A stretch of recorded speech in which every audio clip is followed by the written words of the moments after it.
Betty Crocker's 1950s holiday cookbook held 30 appetizer recipes that appeared at every Christmas party. The bread was toasted quickly in the broiler, and the rarebit is nearly ready to serve. Appetizers so impressive that guests would hover around the table waiting for refills. But today, you won't find a single one at your holiday party. These weren't store-bought party trays. These were elegant appetizers that cost under $3, required actual technique, and made hostesses legendary in their neighborhoods. They disappeared when convenience replaced craftsmanship. We're bringing them back. Here's number 1. Cheese puffs. Not the orange things from a bag, but golden pastry clouds that melted in your mouth. These were French gougères adapted for American kitchens. You'd make choux pastry on the stovetop, fold in sharp cheddar cheese, pipe small mounds onto baking sheets, and bake until they puffed into hollow, crispy shells. The outside was golden and crunchy. The inside was soft and cheesy. They were served warm, straight from the oven, and guests would eat a dozen without realizing it. In 1955, these cost about 40 cents per batch. That's roughly $4.50 today. You needed butter, flour, eggs, and cheese. That's it. One batch made 60 puffs, which meant each puff cost less than a penny. Compare that to frozen appetizers at the grocery store. 20 pieces for $8, and they taste like cardboard. Betty Crocker's technique was specific. Bring water and butter to a boil. Add flour all at once and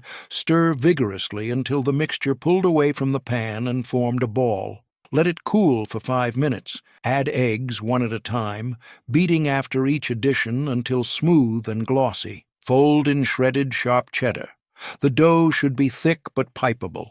Pipe small mounds, about 1 inch diameter, onto parchment-lined baking sheets. Bake at 400 degrees for 25 minutes. Don't open the oven door or they'd collapse. The result was magical.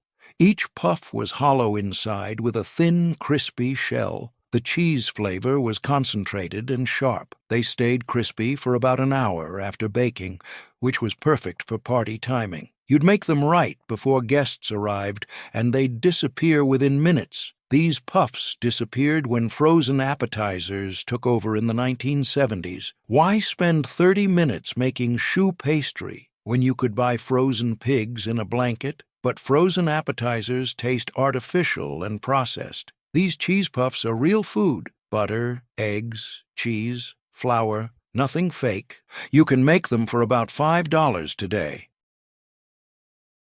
Stuffed celery boats, the appetizer that made vegetables elegant. These were celery stalks filled with cream cheese mixture, then decorated to look like little boats. The cream cheese was mixed with blue cheese, Worcestershire sauce, and chopped walnuts.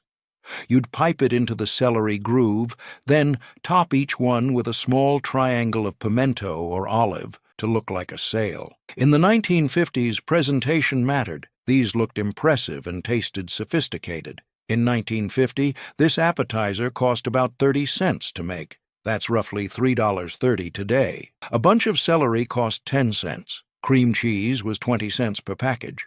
Blue cheese was the expensive part at 30 cents, but you only needed 2 ounces. One bunch of celery made about 24 boats. Betty Crocker's recipe had specific proportions: 8 ounces cream cheese, 2 ounces blue cheese, 1 tablespoon Worcestershire sauce, 1/4 cup finely chopped walnuts. Beat the cream cheese until fluffy. Crumble in the blue cheese. Add Worcestershire and walnuts. Mix until combined. The mixture should be thick enough to hold its shape when piped. Cut celery stalks into 3-inch pieces. Pipe the cheese mixture into each piece. Top with a small triangle of pimento for the sail effect. The combination was perfect. The celery was crisp and fresh. The cream cheese was smooth and rich. The blue cheese added tang. The walnuts added crunch. The Worcestershire added depth. Every bite had all 5 elements working together. Stuffed celery disappeared when vegetables became unfashionable at parties. By the 1980s, party food meant meat, cheese, and crackers. No vegetables, but these celery boats are delicious. The blue cheese mixture is addictive. You can make them for about $4 today. Deviled ham pinwheels, the spiral sandwiches that looked professional but were surprisingly easy. These were white bread rolled flat, spread with deviled ham mixture, rolled up like a jelly roll, chilled, then sliced into pinwheel rounds. Each slice showed a perfect spiral of white bread and pink ham filling.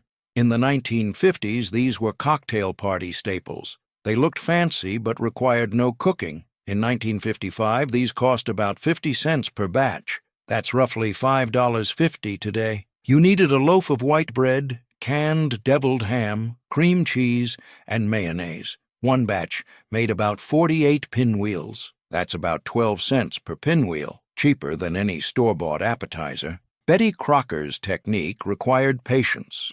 Remove crusts from white bread slices. Roll each slice flat with a rolling pin until thin and flexible. Mix deviled ham with cream cheese and mayonnaise until spreadable. The cream cheese made the ham mixture smoother and less salty. Spread the mixture on each flattened bread slice. Roll up tightly like a jelly roll. Wrap in wax paper and refrigerate for at least 2 hours. The chilling was crucial. It made the rolls firm enough to slice cleanly. Slice each roll into quarter-inch rounds. Each slice revealed the spiral pattern. The pinwheels were soft, savory, and satisfying. The bread stayed moist from the ham mixture. The deviled ham was spicy and flavorful. The cream cheese added richness. These were perfect finger food, 1 bite each, no mess, no fuss. These pinwheels disappeared when deviled ham fell out of favor. By the 1990s, most people had never even tried deviled ham. The name sounded old-fashioned, but deviled ham is just seasoned ham spread, smoky, spicy, and delicious. You can make these for about $6 today.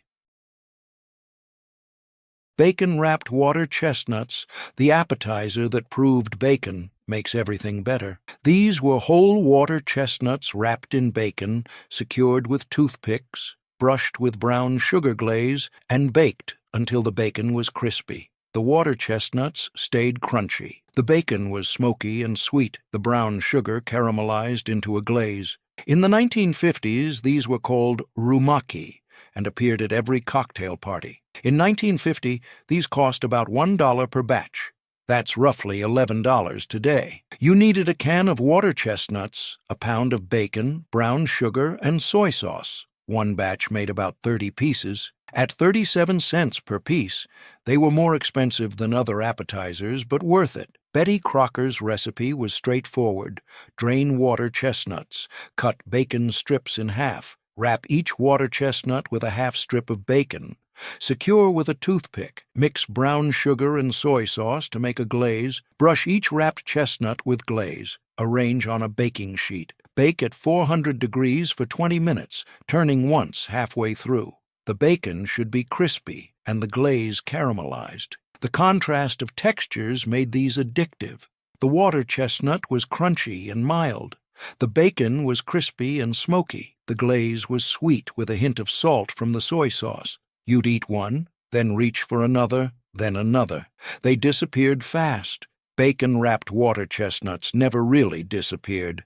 They're still made today, but the original version with brown sugar glaze is less common. Modern versions often skip the glaze or use maple syrup instead. Betty Crocker's version with brown sugar and soy sauce is the best. You can make them for about $12 today. Shrimp cocktail mold, the appetizer that looked like restaurant food but cost almost nothing. This was a gelatin mold made with tomato juice, lemon juice, horseradish, and cooked shrimp, chilled until firm, then unmolded onto a platter and served with crackers. In the 1950s, molded appetizers were sophisticated. This one tasted like shrimp cocktail, but in solid form. You'd spread it on crackers like a pate. In 1955, this mold cost about $1.25 to make. That's roughly $14 today. A pound of shrimp cost about 75 cents. Tomato juice was 10 cents per can. Gelatin was 5 cents per packet. One mold served 12 people as an appetizer. Betty Crocker's technique created the right texture. Heat tomato juice until hot but not boiling. Dissolve gelatin in the hot juice. Add lemon juice, horseradish, Worcestershire sauce, and hot sauce. The horseradish gave it that classic shrimp cocktail flavor. Refrigerate until it reached the consistency of egg whites. Thick, but not set. Fold in chopped cooked shrimp. Pour into a mold and refrigerate overnight. The overnight rest was essential. It allowed the flavors to develop and the gelatin to set completely firm. To serve, unmold onto a platter. Surround with crackers. The mold would be glossy and pink with visible pieces of shrimp throughout. You'd spread it on crackers like a spread. The texture was smooth and slightly bouncy from the gelatin. The flavor was tangy, spicy, and oceanic, exactly like shrimp cocktail. This mold disappeared when gelatin molds became a joke in the 1970s. Anything molded was considered retro and embarrassing, but this wasn't Jell-O salad with canned fruit. This was sophisticated, savory, and delicious. You can make it for about $16 today. 5 appetizers down, 25 to go. You're seeing it now. Every one of these required technique and time. They weren't difficult, just careful. Spread over biscuit dough, not quite to the edge.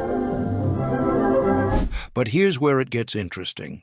The next 5 appetizers are even more forgotten. These only appeared in handwritten recipe cards passed between neighbors, the ones your grandmother kept in a wooden box. If you've never heard of cheese straws or olive nut spread, you're about to understand why 1950s holiday parties were legendary.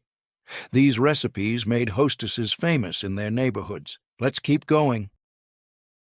Cheese straws, the southern appetizer that was part cookie, part cracker, all addictive. These were thin, crispy cheese sticks made with sharp cheddar, butter, flour, and cayenne pepper. You'd roll the dough thin, cut it into strips, twist each strip, and bake until golden and crispy. They looked like twisted breadsticks, but tasted like concentrated cheese crackers. In the 1950s, no Southern holiday party was complete without a jar of cheese straws. In 1950, these cost about 60 cents per batch. That's roughly $7 today. You needed sharp cheddar cheese, butter, flour, and cayenne pepper. One batch made about 100 straws. At 7 cents per straw, they were economical and impressive. Betty Crocker's recipe required sharp cheddar, not mild, not medium, but sharp. The sharp cheddar gave these their distinctive flavor. Grate the cheese finely. Mix with softened butter until combined. Add flour and cayenne pepper. Mix until a dough formed. The dough should be stiff but pliable. Roll it out on a floured surface until about a 1/4 inch thick. Cut into strips about 1/2 inch wide and 4 inches long. Twist each strip several times. Place on baking sheets.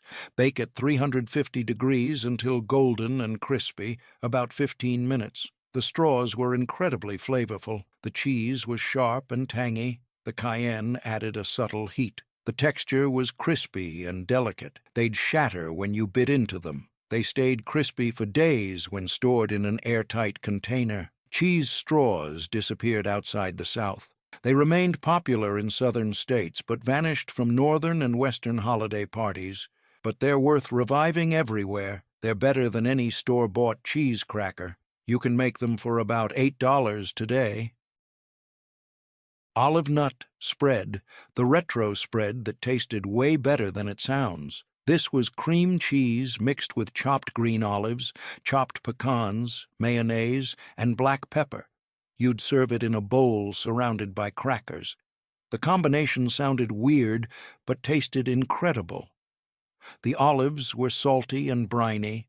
The pecans were rich and crunchy. The cream cheese was smooth and mild. Together, they created something greater than the sum of their parts. In 1955, this spread cost about 70 cents to make. That's roughly $8 today. Cream cheese was 20 cents. A jar of green olives was 30 cents. Pecans were 20 cents. One batch served 12 people as an appetizer. Betty Crocker's proportions were specific: 8 ounces cream cheese, half-cup chopped green olives, half-cup chopped pecans, 2 tablespoons mayonnaise, quarter teaspoon black pepper. Beat the cream cheese until fluffy. Drain the olives well. Excess liquid would make the spread watery. Chop the olives finely. Chop the pecans coarsely. Fold everything into the cream cheese. The mayonnaise thinned the mixture slightly, making it easier to spread. Refrigerate for at least 2 hours before serving. The chilling allowed the flavors to meld. The spread was creamy with bursts of salty olive and crunchy pecan in every bite. It was savory, rich, and surprisingly sophisticated. You'd spread it on crackers or use it to stuff celery. Some people used it as a sandwich spread. It kept for a week in the refrigerator. Olive nut spread disappeared when olives fell out of fashion in the 1980s. Green olives were seen as old-fashioned and boring, but this spread is delicious. The olive-pecan combination is unique and memorable. You can make it for about $9 today. Swedish meatballs, the appetizer that required a chafing dish and made you look fancy. These were small meatballs made with beef and pork, pan-fried until browned, then simmered in cream sauce flavored with nutmeg and allspice. You'd serve them warm in a chafing dish with toothpicks for spearing. In the 1950s, having a chafing dish meant you were sophisticated. Swedish meatballs were the perfect excuse to use it. In 1950, these cost about $1.50 per batch. That's roughly $17 today. You needed ground beef, ground pork, breadcrumbs, eggs, cream, and spices. One batch made about 60 meatballs. At 28 cents per meatball, they were more expensive than other appetizers, but impressive enough to justify the cost. Betty Crocker's recipe used a combination of beef and pork. The pork added moisture and richness. Mix ground beef, ground pork, breadcrumbs soaked in milk, egg, salt, pepper, and a pinch of nutmeg. The nutmeg was essential. It gave these their distinctive Swedish flavor. Form into small meatballs about 1-inch diameter. Brown them in butter in a large skillet. Don't crowd the pan, or they'd steam instead of brown. Remove the meatballs. Make a cream sauce in the same pan using the drippings, flour, cream, and beef stock. Add a pinch of allspice. Return the meatballs to the sauce and simmer for 15 minutes. The meatballs were tender and flavorful. The cream sauce was rich and slightly sweet from the nutmeg and allspice. Served warm, they were comfort food in appetizer form. Guests would hover around the chafing dish, spearing meatballs one after another.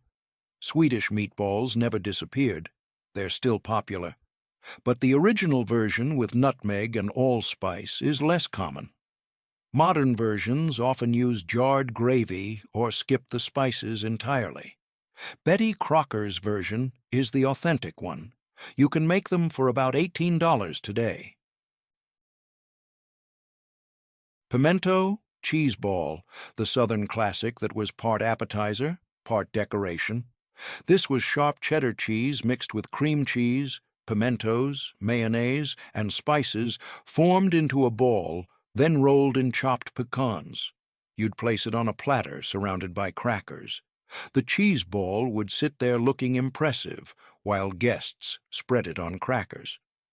In the 1950s, a cheese ball was mandatory at holiday parties. In 1955, this cost about $1 to make. That's roughly $11 today. Sharp cheddar was 40 cents per pound. Cream cheese was 20 cents. A jar of pimentos was 15 cents. Pecans were 20 cents. One cheese ball served 15 people. Betty Crocker's recipe used sharp cheddar and cream cheese in equal parts. Grate the cheddar finely. Mix with softened cream cheese until combined. Drain pimentos and chop finely. Add to the cheese mixture along with mayonnaise, garlic powder, onion powder, and cayenne pepper. Mix until combined. The mixture should be thick and moldable. Refrigerate for 30 minutes to firm up. Form into a ball. Roll in chopped pecans until completely covered. Refrigerate for at least 2 hours before serving. The cheese ball was rich, tangy, and slightly spicy. The pimentos added sweetness and color. The pecans added crunch and a buttery flavor. You'd spread it on crackers, and the combination of creamy cheese and crunchy nuts was perfect. The cheese ball would last for a week in the refrigerator, getting better as the flavors developed. Pimento cheese balls never disappeared in the South but became rare elsewhere. They remained popular in southern states while vanishing from northern and western parties, but they're worth making everywhere. They're impressive, delicious, and easy. You can make one for about $12 today. Ham and pickle rolls, the appetizer that proved simple could be sophisticated. These were thin slices of ham spread with cream cheese, wrapped around a whole dill pickle, chilled, then sliced into rounds. Each slice showed a pinwheel of pink ham, white cream cheese, and green pickle. In the 1950s, these were called pickle wraps and appeared at every bridal shower and holiday party. In 1950, these cost about 80 cents per batch. That's roughly $9 today. You needed deli ham, cream cheese, and whole dill pickles. One batch made about 48 slices. At 19 cents per slice, they were economical and easy. Betty Crocker's technique was simple. Lay out thin-sliced deli ham. Spread each slice with softened cream cheese. The cream cheese should be thin but cover the entire slice. Place a whole dill pickle at one end. Roll the ham tightly around the pickle. The cream cheese acted as glue, keeping everything together. Slice each roll into half-inch rounds. Each slice revealed the pinwheel pattern. Ham and pickle rolls disappeared when cream cheese appetizers became unfashionable. By the 1990s, people wanted hot appetizers, not cold ones, but these rolls are delicious and incredibly easy. No cooking required. You can make them for about $10 today. 10 appetizers down, 20 to go. You're noticing something. None of these are difficult. They're just unfamiliar. We stopped making them because we forgot they existed, not because they weren't worth making. The next 10 are even more obscure. These appeared in Betty Crocker's regional editions, distributed only in certain parts of the country. These are the appetizers that vanished when cookbooks became nationalized and regional traditions were erased. Let's keep going. Tomato aspic with shrimp, the molded appetizer that tasted like a cold, savory tomato soup. This was tomato juice mixed with gelatin, lemon juice, celery salt, and hot sauce, molded with cooked shrimp, chilled until firm, then sliced and served on lettuce leaves. In the 1950s, aspic was elegant. This version combined the tang of tomato with the sweetness of shrimp. In 1955, this cost about $1.50 to make. That's roughly $17 today. Tomato juice was cheap. Shrimp was the expensive part. One mold served 12 people as an appetizer. Betty Crocker's recipe used tomato juice as the base. Heat it with gelatin until dissolved. Add lemon juice, celery salt, Worcestershire sauce, and hot sauce. Fold in chopped cooked shrimp. Pour into a ring mold. Refrigerate overnight. Tomato aspic disappeared with all molded appetizers in the 1970s. But this one deserves reconsideration. It's essentially shrimp cocktail in elegant form. You can make it for about $18 today. Cheese fondue, Swiss tradition adapted for American cocktail parties. This was Swiss and Gruyere cheese melted with white wine, garlic, and kirsch, served in a fondue pot over a flame. Guests would spear bread cubes with long forks and dip them into the melted cheese. In the 1950s, fondue was exotic and sophisticated.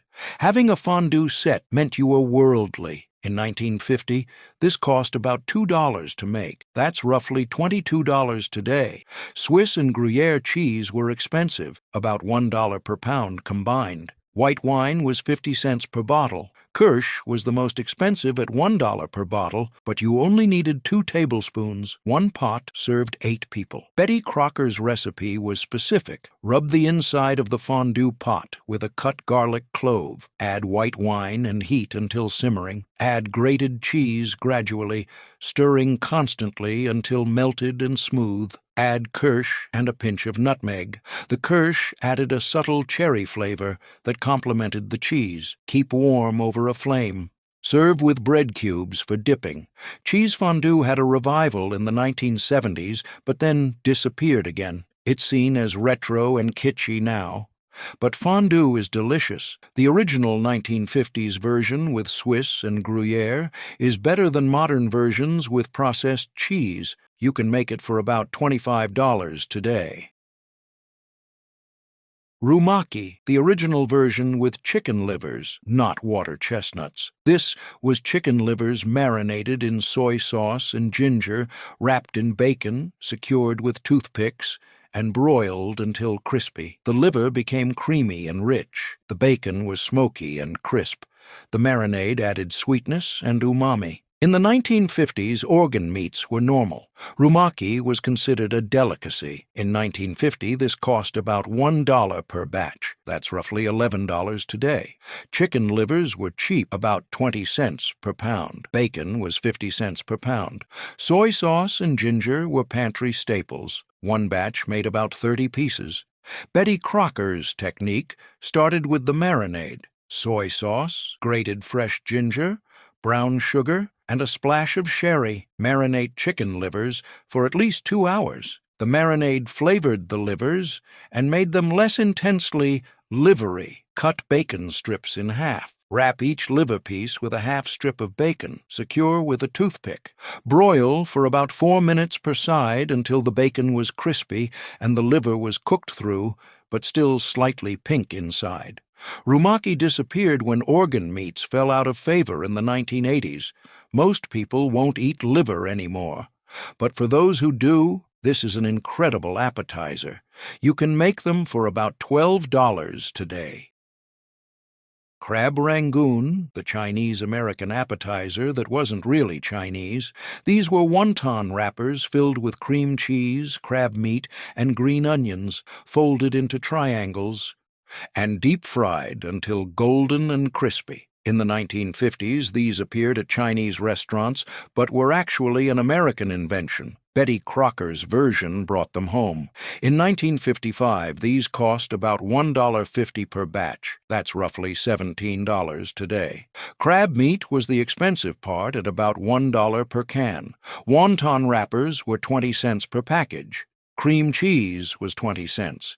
One batch made about 40 rangoon. Betty Crocker's filling was simple: cream cheese, crab meat, chopped green onions, garlic powder, and Worcestershire sauce. Mix until combined. Place a teaspoon of filling in the center of each wonton wrapper. Wet the edges with water. Fold into a triangle and press to seal. The edges had to be sealed completely, or they'd open during frying. Deep fry in oil heated to 375 degrees until golden brown, about 2 minutes. Drain on paper towels. Crab rangoon never disappeared. They're still served at Chinese restaurants, but homemade versions are rare. Most people don't realize how easy they are to make. You can make them for about $18 today.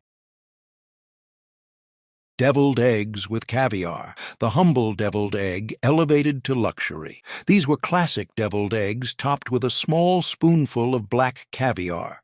The eggs were simple: hard-boiled, halved, yolks mixed with mayonnaise and mustard, piped back into the whites. The caviar turned them into something special. In the 1950s, caviar was affordable. A small jar cost about $1 and elevated any appetizer. In 1950, these cost about $1.25 per dozen.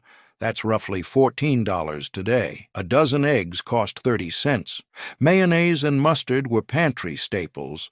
A small jar of black caviar cost $1. One jar topped 2 dozen deviled eggs. Betty Crocker's technique was classic: Hard-boil eggs, cool them completely, peel carefully. Cut each egg in half, lengthwise. Remove yolks and place in a bowl. Mash yolks with mayonnaise, mustard, salt, and pepper until smooth. The mixture should be creamy and pipeable. Pipe or spoon the yolk mixture back into the egg white halves. Top each with a small spoonful of black caviar, about a quarter teaspoon. The caviar should sit on top like a little crown. The deviled eggs were creamy, tangy, and rich. The caviar added a burst of salt and ocean flavor. The texture contrast was perfect. Smooth egg filling, pop of caviar. These looked expensive and impressive, but were actually quite affordable. Deviled eggs with caviar disappeared when caviar became expensive in the 1980s. Overfishing made caviar scarce and costly. A jar that cost $1 in 1950 now costs $50 or more. But you can use salmon roe instead. It's much cheaper and still looks impressive. You can make these for about $15 today using salmon roe. Anchovy toast points, the appetizer that separated anchovy lovers from everyone else. These were triangles of toast spread with anchovy butter, broiled until golden, and served hot. The anchovy butter was made by mashing anchovies with softened butter and lemon juice. In the 1950s, anchovies were common. People either loved them or hated them. There was no middle ground. In 1955, these cost about 50 cents per batch. That's roughly $5.50 today. A can of anchovies cost 30 cents. Butter was 20 cents per pound. Bread was 10 cents per loaf. One batch made about 40 toast points. Betty Crocker's recipe was straightforward. Drain anchovies and mash them with softened butter and lemon juice. The ratio was 1 can of anchovies to 1 stick of butter. The lemon juice brightened the salty anchovy flavor. Cut bread slices into triangles. Toast them lightly. Spread each triangle with anchovy butter. Broil for about 2 minutes until the butter melted and the edges of the toast became golden and crispy. The toast points were salty, savory, and intensely flavored. The anchovy butter was rich and oceanic. The toast was crispy and buttery. These were powerful appetizers. 1 or 2 was enough. They paired perfectly with champagne or dry martinis. Anchovy toast points disappeared when anchovies became unpopular in the 1980s. They were seen as too strong, too fishy, too polarizing. But for anchovy lovers, these are heaven. The butter mellows the anchovy flavor without eliminating it. You can make them for about $6 today. Chicken liver pate. French sophistication in a loaf pan. This was chicken livers sautéed with onions and garlic, pureed with butter and cream, seasoned with brandy and thyme, then chilled in a loaf pan until firm. You'd slice it and serve it on crackers. In the 1950s, making pate at home was impressive. It showed you had French cooking skills. In 1950, this cost about $1 to make. That's roughly $11 today. Chicken livers were cheap at 20 cents per pound. Butter was 20 cents per pound. Cream was 30 cents per pint. Brandy was expensive, but you only needed 2 tablespoons. One loaf served 20 people as an appetizer. Betty Crocker's technique was careful. Sauté chicken livers in butter with chopped onions and garlic until the livers were cooked through, but still slightly pink inside. Let them cool slightly. Transfer to a food processor with butter, cream, brandy, thyme, salt, and pepper. Puree until completely smooth. The mixture should be silky and have no lumps. Pour into a loaf pan lined with plastic wrap. Refrigerate overnight. The overnight rest was essential.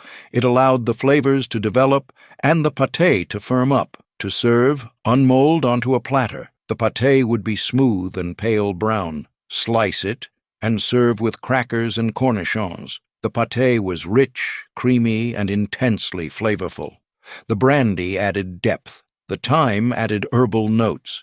This was sophisticated adult food. Chicken liver pate disappeared when organ meats fell out of favor, but pate is still served at fancy restaurants for high prices. Homemade pate is better and costs a fraction of restaurant prices. You can make it for about $12 today. Miniature quiches, French elegance in bite-sized form. These were tiny pastry shells filled with egg custard, cheese, and bacon, baked until golden and puffy. In the 1950s, quiche was exotic. Making miniature versions for cocktail parties showed sophistication. Each little quiche was one perfect bite. In 1955, these cost about $1.50 per batch. That's roughly $17 today.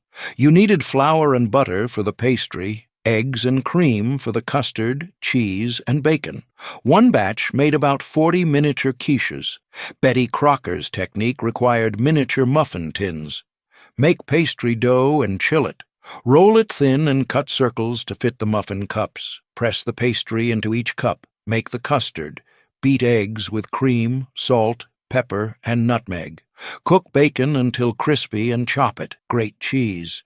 Put a pinch of bacon and cheese in each pastry cup. Pour custard over the filling each cup about 3/4 full. Bake at 375 degrees until the custard was set and the pastry was golden, about 15 minutes. The miniature quiches were rich, savory, and satisfying. The pastry was flaky and buttery. The custard was creamy and smooth. The bacon and cheese added flavor and texture. These were perfect party food, elegant, delicious, and one bite each. Miniature quiches never disappeared. They're still popular at parties and brunches, but homemade versions are rare.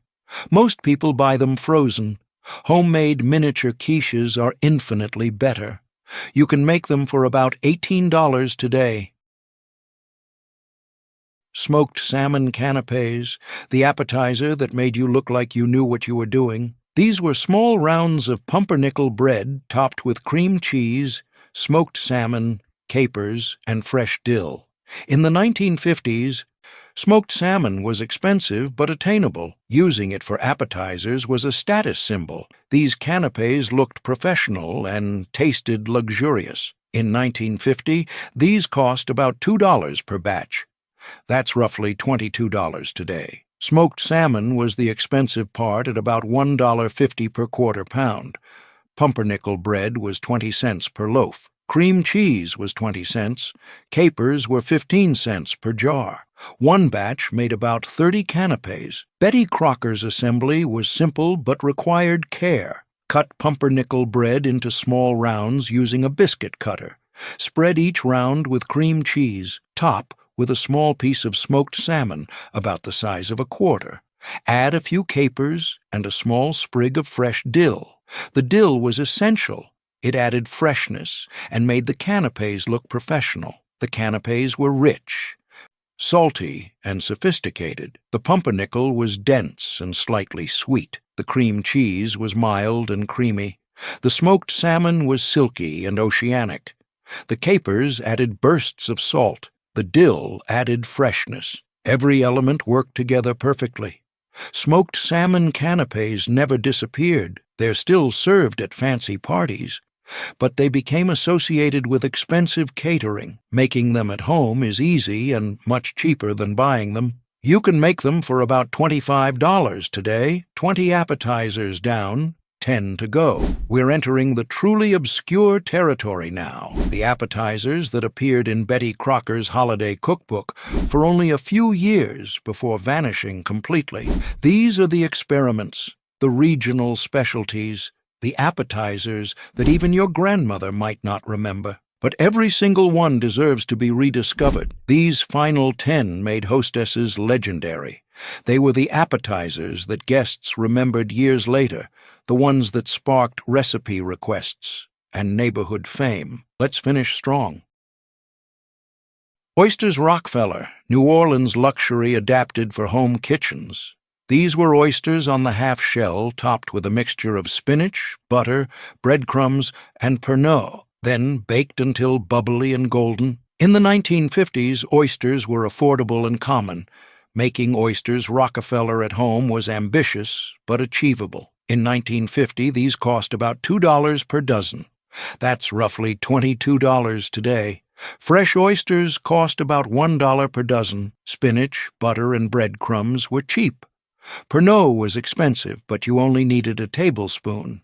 1 dozen oysters served 6 people as an appetizer. Betty Crocker's topping was specific. Cook fresh spinach and squeeze it completely dry. Cheese fondue puffs. Swiss cheese fondue transformed into portable appetizers. These were the same choux pastry as the cheese puffs from Recipe 1, but instead of cheddar, they used Gruyere cheese. After baking, each puff was split and filled with cheese fondue. In the 1950s, this was fusion cooking, combining French choux pastry with Swiss fondue. In 1955, these cost about $2 per batch. That's roughly $22 today. Gruyere cheese was expensive, about $1 per pound. The fondue filling required white wine and more Gruyere. One batch made about 40 filled puffs. Betty Crocker's technique combined 2 recipes: make choux pastry with Gruyere cheese folded in. Pipe and bake as before. While the puffs baked, make a thick cheese fondue with Gruyere, white wine, and cornstarch. The cornstarch thickened the fondue so it wouldn't run out of the puffs. Let the puffs cool completely. Split each puff horizontally. Fill with cheese fondue. Serve immediately while the fondue was still warm. The puffs were crispy on the outside, with warm, gooey cheese fondue inside. The Gruyere flavor was nutty and complex. The wine added acidity. These were messy to eat, but absolutely delicious. Guests would need napkins. Cheese fondue puffs disappeared when fondue fell out of fashion. They required too much work for modern appetizer standards, but they're spectacular, impressive, delicious, and unique. You can make them for about $25 today. Brandied chicken liver mousse, Pate's lighter, fluffier cousin. This was chicken livers pureed with cream, butter, and brandy, then folded with whipped cream to create a light, airy mousse. You'd serve it in a bowl with crackers. In the 1950s, mousse was sophisticated French cooking. Making it with chicken livers was economical elegance. In 1950, this cost about $1.25 to make. That's roughly $14 today. Chicken livers were cheap. Heavy cream was the expensive part. One bowl served 15 people as an appetizer. Betty Crocker's technique created that signature airy texture. Sauté chicken livers with shallots until cooked through. Puree with butter, brandy, thyme, salt, and pepper until completely smooth. Let the mixture cool completely. Whip heavy cream to stiff peaks. Fold the whipped cream into the liver mixture. The whipped cream made the mousse light and fluffy instead of dense like pâté. Transfer to a serving bowl and refrigerate for at least 4 hours. The mousse was rich but light. The chicken liver flavor was present but not overwhelming. The brandy added depth. The whipped cream made it almost cloud-like. You'd spread it on crackers, and it would melt on your tongue. Brandied chicken liver mousse disappeared with all organ meat recipes. But for those who appreciate liver, this is the best way to serve it. Light, elegant, and sophisticated. You can make it for about $15 today. Prosciutto-wrapped melon, Italian simplicity that looked and tasted expensive. This was cantaloupe cut into wedges, wrapped with thin slices of prosciutto, and served chilled. In the 1950s, prosciutto was exotic and expensive. Serving it as an appetizer showed you were cultured and well-traveled. The combination of sweet melon and salty prosciutto was revelatory. In 1955, this cost about $2 per batch. That's roughly $22 today. Prosciutto was expensive, about $1.50 per quarter pound. A cantaloupe was 50 cents. One batch made about 16 pieces. Betty Crocker's preparation was simple. Cut cantaloupe into wedges and remove the rind. Wrap each wedge with a thin slice of prosciutto. The prosciutto should wrap around the melon once with a slight overlap. Secure with a toothpick if needed. Refrigerate until serving. The cold melon and room-temperature prosciutto created a temperature contrast that enhanced the flavors. The combination was perfect.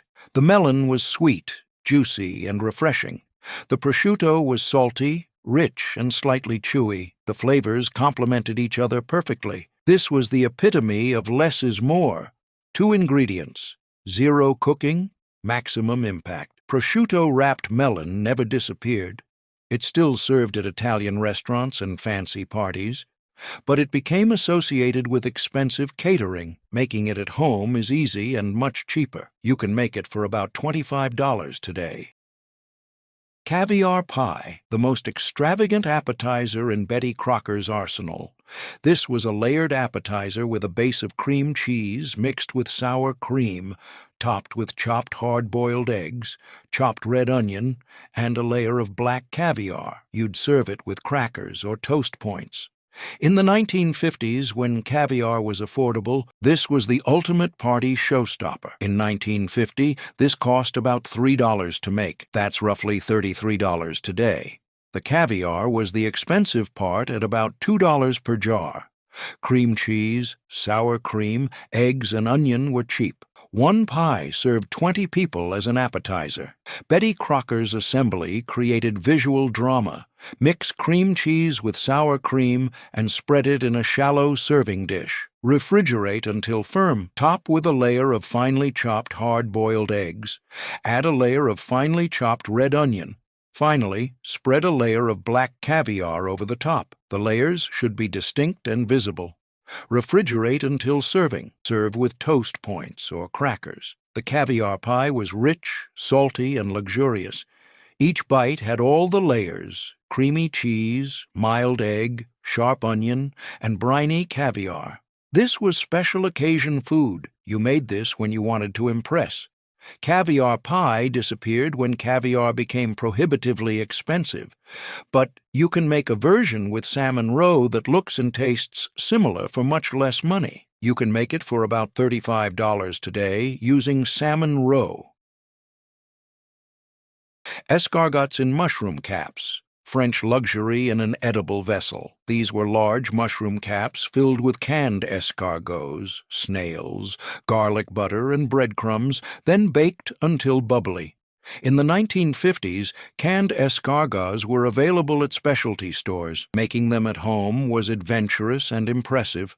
In 1955, these cost about $2 per batch. That's roughly $22 today. Canned escargots cost about $1.50 per can. Large mushrooms were 30 cents per pound. Butter, garlic, and breadcrumbs were pantry staples. One batch made about 24 stuffed caps. Betty Crocker's preparation was careful. Remove stems from large mushrooms, creating a cavity. Make garlic butter by mixing softened butter with minced garlic, chopped parsley, salt, and pepper. Place 1 escargot in each mushroom cap. Top with a spoonful of garlic butter. Sprinkle with breadcrumbs. Arrange on a baking sheet. Bake at 400 degrees until the butter was bubbly and the breadcrumbs were golden. About 12 minutes. The escargots were tender and mild. The garlic butter was rich and aromatic. The mushrooms added earthiness. The breadcrumbs added crunch. These were sophisticated, French-inspired appetizers that impressed guests. Escargots in mushroom caps disappeared when escargots became too exotic for American tastes. Most people won't try snails, but for adventurous eaters, these are delicious. The mushrooms make them less intimidating than traditional escargot shells. You can make them for about $25 today if you can find canned escargots. Asparagus roll-ups, the vegetable appetizer that didn't taste like vegetables. These were fresh asparagus spears wrapped in white bread, spread with mayonnaise and cheese, rolled up, cut into pieces, and baked until golden. In the 1950s, asparagus was a spring luxury. Using it in appetizers was special. In 1950, these cost about $1 per batch. That's roughly $11 today. Fresh asparagus was expensive at about 50 cents per pound in season. White bread was 10 cents per loaf. Mayonnaise and cheese were pantry staples. One batch made about 40 pieces. Blini with sour cream and salmon roe, Russian elegance adapted for American parties.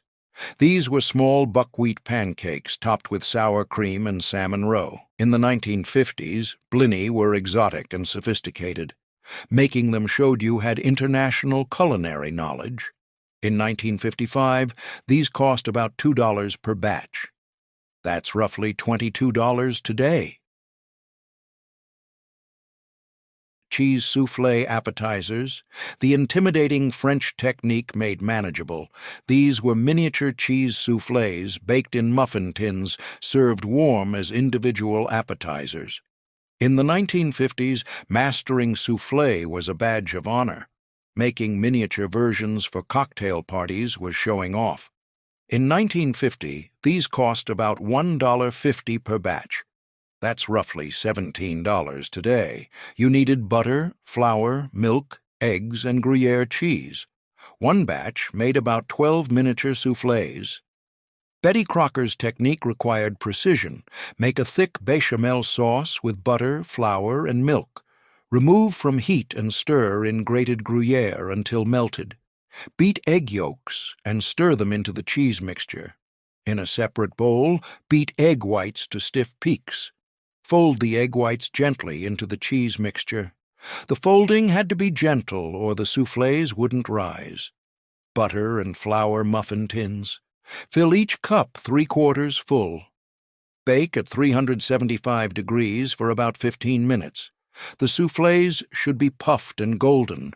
Serve immediately. Soufflés deflate as they cool. The miniature soufflés were light, airy, and intensely cheesy. The outside was slightly crispy.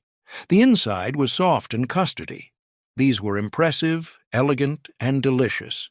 Guests would be amazed you made soufflés for a party. Cheese soufflé appetizers disappeared because soufflés are intimidating. Most home cooks won't attempt them. But miniature soufflés are more forgiving than full-sized ones. They're easier and faster. You can make them for about $18 today. Pate en croute, French charcuterie wrapped in pastry. This was chicken liver, pate wrapped in puff pastry, baked until golden, then sliced and served. In the 1950s, this was the ultimate show-off appetizer. It looked professional, tasted luxurious, and required multiple techniques. Making pate en croute said, "I'm not just a good cook, I'm a serious cook. I understand French technique. I can execute complex recipes that require patience and skill." The name literally means pate in a crust. This is traditional charcuterie, a whole category of preserved meats and wrapped in pastry. The pastry serves multiple purposes. It protects the pate during baking, keeps it moist, adds textural contrast, and makes it portable. You could slice it, serve it on a platter, and guests could eat it with their fingers. No need for plates or forks. The pastry was the plate. The history of pate en croute goes back centuries in France. Originally, it was a way to preserve meat before refrigeration. The pastry crust created a sealed environment that kept the pate fresh for days or even weeks. By the 1950s, refrigeration made this unnecessary, but the tradition remained. French restaurants served elaborate pate en croute as a first course or part of a charcuterie platter. Betty Crocker's version simplified it for American home cooks while maintaining its impressive appearance. In 1955, this cost about $3 to make. That's roughly $33 today. You needed chicken livers, butter, cream, brandy, puff pastry, and eggs for egg wash. The chicken livers were cheap, about 20 cents per pound. The puff pastry was the expensive part, about $1 per package. But puff pastry was a luxury ingredient that transformed simple recipes into something spectacular. One loaf served 20 people as an appetizer, which meant each serving cost about $1.65. expensive for 1950s appetizers, but justified by the impressive presentation. Betty Crocker's preparation combined multiple steps, each requiring attention and technique. First, make chicken liver pate. Sauté 1 pound in butter with chopped shallots and garlic until the livers were cooked through but still slightly pink inside. Overcooked livers became grainy and bitter. Let them cool slightly, then transfer to a food processor.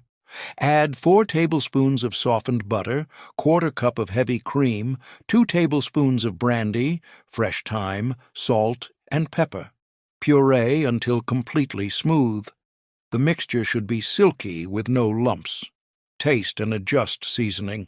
Pate needs more salt than you'd think because it's served cold, and cold food tastes less salty than hot food.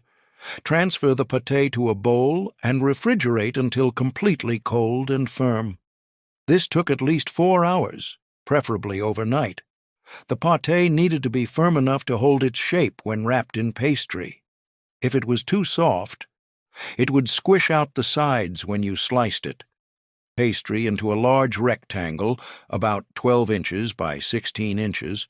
The pastry should be about 1/4 inch thick. Too thin, and it would tear.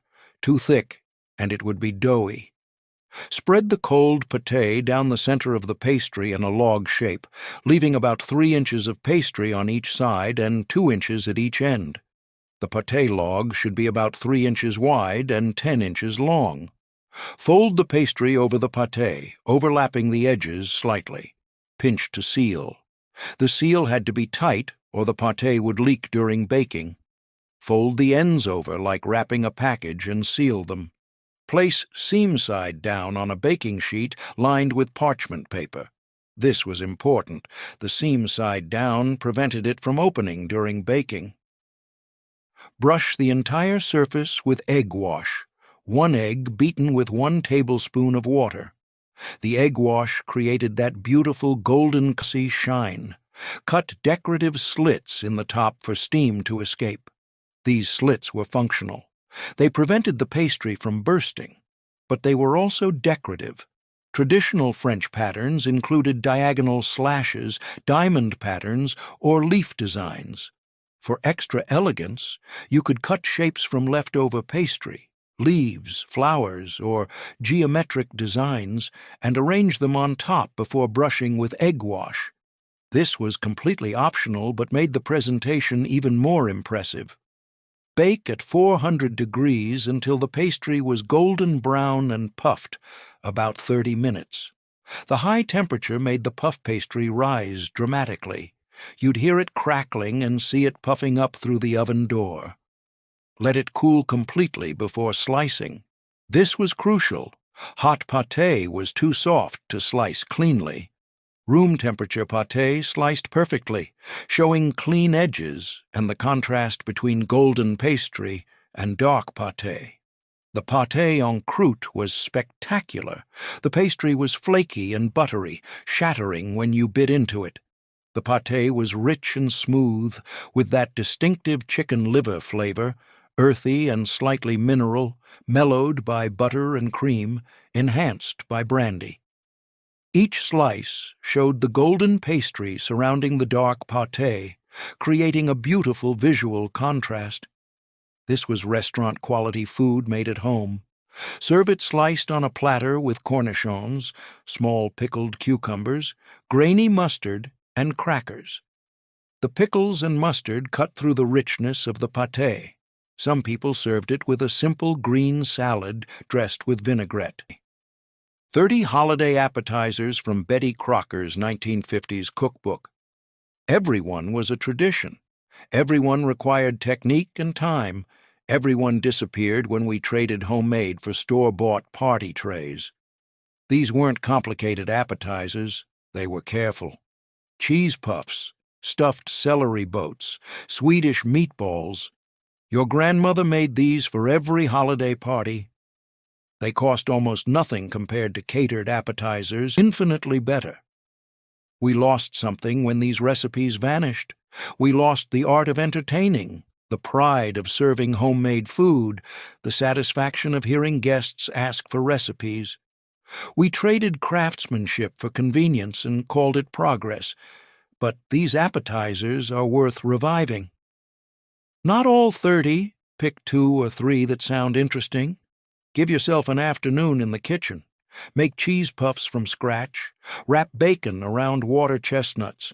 Form a cheese ball and roll it in pecans. See what your grandmother knew. Best party food can't be bought from a catering company or a grocery store deli case. It has to be made with your own hands. These recipes made hostesses legendary in their neighborhoods. They sparked conversations, recipe requests, and invitations to future parties. They were social currency in an era when entertaining mattered. Pick one and make it for your next holiday gathering. Let me know in the comments which one you're trying first. And if you want more forgotten Betty Crocker recipes from the 1950s, main dishes, side dishes, salads, I'll see you in the next video.